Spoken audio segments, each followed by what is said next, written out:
ॐ शुक्लाम्बरधरं विष्णुं शशिवर्णं चतुर्भुजं प्रसन्नवदनं ध्यायेत् सर्वविघ्नोपशान्तयेत्।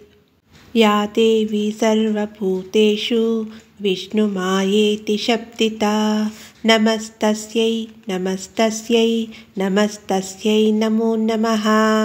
या देवी सर्वभूतेषु चेतनेत्यभिधीयते नमस्तस्यै नमस्तस्यै नमस्तस्यै नमो नमः।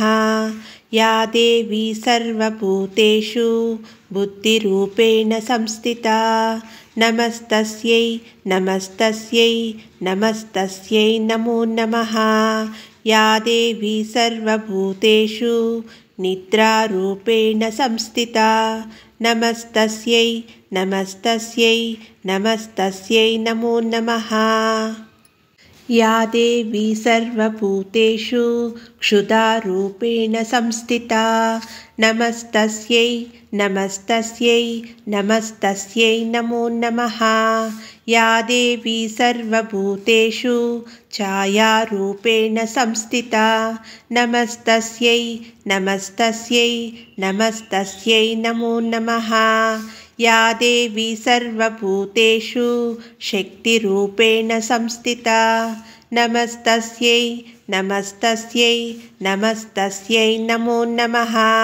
या देवी सर्वभूतेषु तृष्णारूपेण संस्थिता नमस्तस्यै नमस्तस्यै नमस्तस्यै नमो नमः।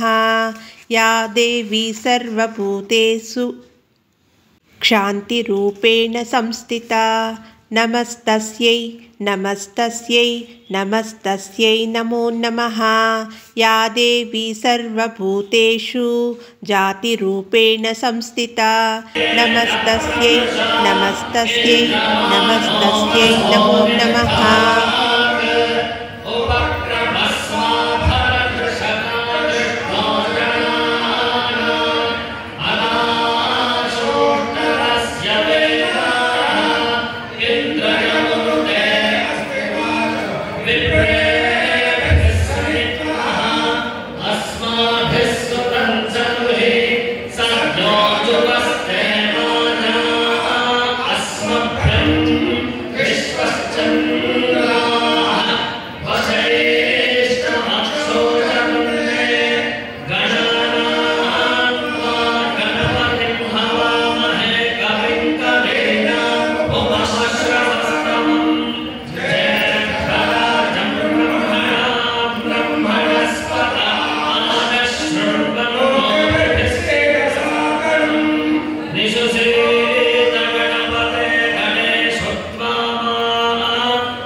आगुनमा प्रीतिಯ ಗುರುಗಳಾದ ಶ್ರೀಯುತ